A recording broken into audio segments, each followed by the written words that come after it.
Hello and welcome. My name is Mark Blatstein, the physician founder of Physician Presentence Report Service.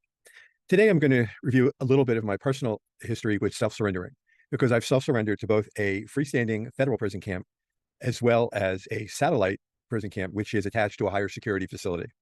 And the reason that I was able to, or I don't want to say privilege, but the reason I had to surrender to both was because I decided, with the recommendations of my attorney, to not ask for an appeal of the sentence, but ask for an appeal of the indictment. In hindsight, I'm not sure how much benefit there would have been to appealing an indictment. When I was in the federal prison camp, everyone said, not everyone, but for those I spoke to, told me, don't appeal, you'll lose. And so during my case, I had hired a AUSA attorney who was a prosecutor and had transitioned over to doing white collar defense. So I assumed that everything was, done the best of the best. And possibly I'm to blame for part of it, because that didn't happen. So the reason I'm doing all of my videos, and I had my felony in 2006, but I was able to regain and get my license fully reinstated to practice back in 2010. And the reason I transitioned from patient care is because I was totally unprepared for everything. And that lack of knowledge really, in hindsight, is a problem. And as I speak with clients and talk to other individuals over the past number of years, unfortunately, there are good doctors and bad doctors. There are good attorneys, there are bad attorneys. Not all attorneys are going to understand the nuances of preparing you for when you prepare for your pre-sentence interview, from which the probation officer is going to draft your pre-sentence report. And that is, everything in there is going to be reviewed following you throughout your entire course of incarceration, and then after into halfway house. And then, quite frankly, it's going to be with you for a very long time thereafter. But I wasn't prepared. And so we're going to start with when I first surrendered to the federal prison camp, which is in Florida. I flew from the East Coast to the West Coast of the state. And I was that deer in headlights, because this experience humbles even the most arrogant of individuals. It can take someone from the top of the financial food chain, which I was not, but that was okay for me, and really set you straight. Because once you go into the system, you are just another number, and it's up to you to do the work necessary to be successful as you prepare to leave and continue with your life. And so I'm saying this because I didn't know what a narrative was. I didn't know what a release plan was. I realized after the fact that a release plan would have been very beneficial, because I didn't know what I was going to do. Initially coming out of prison, I wasn't able to practice. That took time and work to get my license back with the state that I was practicing in. But when we drove into their compound, there was no razor wire. A woman came out of the building, saw I was there, took me out of the car, put her arm around me, and said everything was going to be fine. And I was a basket case. But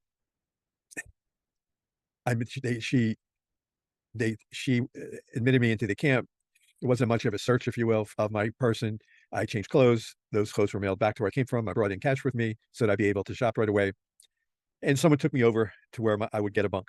And I had at minimum 200 roommates, some of whom yelled in their sleep at nighttime, but you get used to it. Lights are on, you get used to it.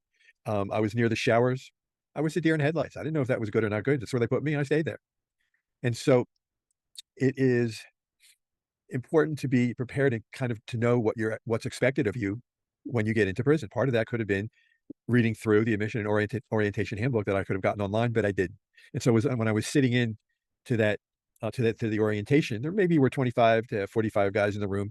And for whatever reason, just this environment, I had some sort of allergic reaction, a virus, I don't know, but I was sneezing and coughing. And for the persons or other inmates there with me who were working their way down from higher security facilities, respect and cleanliness is a very big thing. And so the fact that I was coughing and sneezing, I was covering my mouth, but nobody liked it. And there wasn't anything I could do about it. Went through mission orientation. I went to pill line, because you get medications from what's called pill line. And while I'm waiting in line, I still had that deer in headlights look, where there were those guys, and I made friends ultimately while I was there, but there were guys that were working their way down from penitentiaries to the camp, and then either to halfway house or home. And they told me not to worry, everything's fine. This is like Disneyland. Well, it didn't appear like Disneyland to me, but be that as it may. And so I got a job in a Pensacola Naval Air Station. This is where the Blue Angels practice. And so that was where my job was. And I was picking up trash sometimes along the beach, but everyone had their own type of job there. There was lots, people offered me, do you want to smoke a cigar? Do you miss it? And I said, well, I miss it, but I just was too nervous to do anything that was outside of the four corners of what we were told we could do and could not do. And so I spent my time walking the track, doing the job, not preparing for release. And at some point, this becomes normal. And at a certain point, I think it was 10 months or maybe later, you get released to a halfway house, a residential reentry center. then to home confinement, where the probation officer had gone through the home and made sure that everything was okay when I got there. The next event was my appeal. And I didn't know, I just assumed that you get the appeal and it's granted, yes or no. That's not the case. Here, the appeal it was denied, and then they sent me back to prison, and I almost fell through the floor. Then comes to where I had to report to the satellite prison camp, different than a prison camp. And so a friend of mine drove me there, dropped me off at the camp, waited till I walked inside, and I was told I couldn't present or surrender to the camp. I had to surrender to the higher security facility. I didn't know that. And so we drove down. It was a medium security. It was Butner. No, it wasn't. It was Cumberland. So it was Cumberland Satellite Camp and then the medium institution at Cumberland. Well, when we drove down there were buses unloading, guys that had shackles and cuffs and guards around them with long guns in the towers and razor wire everywhere. I thought this was wrong. And so I got back in the car. We drove back up to the camp. At the camp, they said, no, you have to go surrender at the higher security facility at the medium. So I did that. I left. They dropped me off. I came in with money. And after I surrendered, after I was searched and went through the screening process, they gave me a change of clothes and they stuck me in a room an isolation room or solitary confinement and said, you're going to have to be there for a while. And I went, why? I just assumed they were going to take me to the camp. No, said the court's orders hasn't arrived yet. So my understanding is now electronically, this doesn't happen anymore. But if we all understand that human beings are putting and scanning and putting all the information into the computer that is then going to be sent to the final destination, which is where the prison you're going to, that's not 100%. And yet I didn't know to think and call ahead of time to make sure that my records were there before I arrived. And so when they started putting me in solitary confinement, I said, give me a phone, because everything they needed was in the car that was driving down the road. They wouldn't do that. And so I was stuck in solitary confinement, and I was started to get panicky and had a little bit of claustrophobia. So with that, I guess they figured me out to be just a nutty white boy, because I would knock on the door, had one little glass window. They wanted to know what I needed to go to the boys' room. Then they would put me back in there, and I didn't have anything to read, anything to do. There wasn't any paper brought to me to fill out.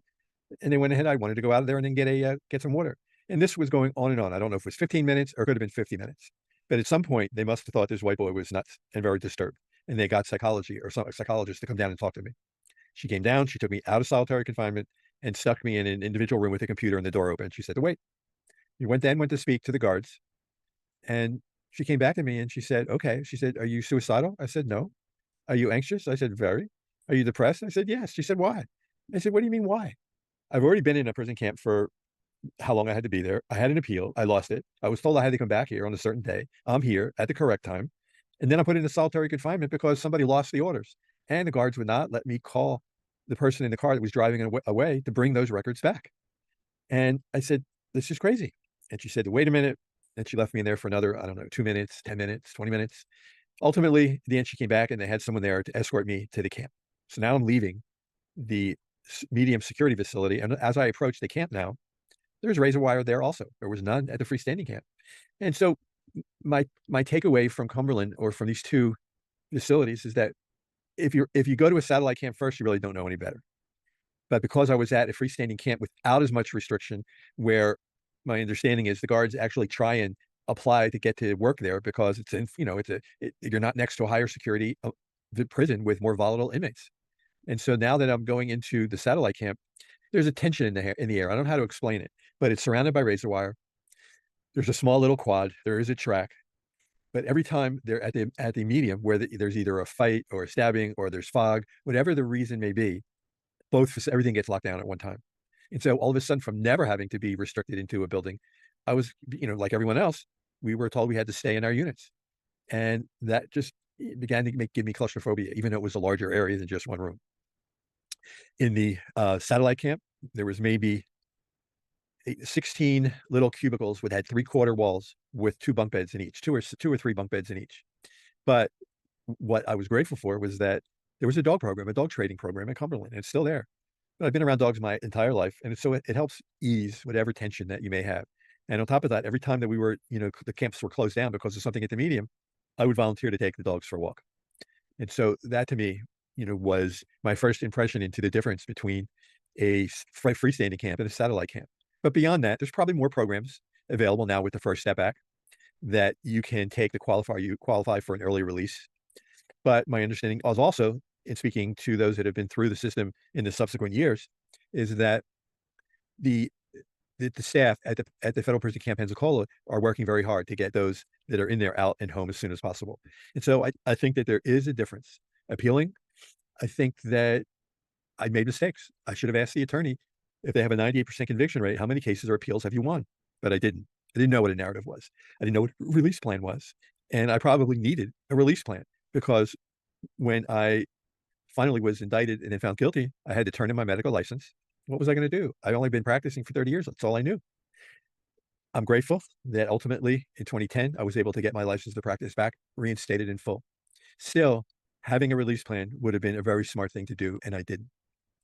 With time, I mean, even in there, everything becomes normal. But my takeaways is that I realized that I was very unprepared for everything. I didn't know what to expect going into prison. I didn't know the layouts. I didn't know a thing. And had I been more prepared, I would have known that when you're going to a satellite camp, which is a camp attached to a higher security facility, you may more than likely be put into an isolation cell for a period of time. But I didn't plan for that. And so part of preparing is trying to make sure that you have, if I had books mailed into me starting 2 days before I arrived, then that would have given me something to do while I was in that isolation cell. But as this is all recognized in hindsight, this was the reason that I chose to transition away from private practice into working with all you so that you get prepared and you know what to expect and you can get in and out as quickly as possible.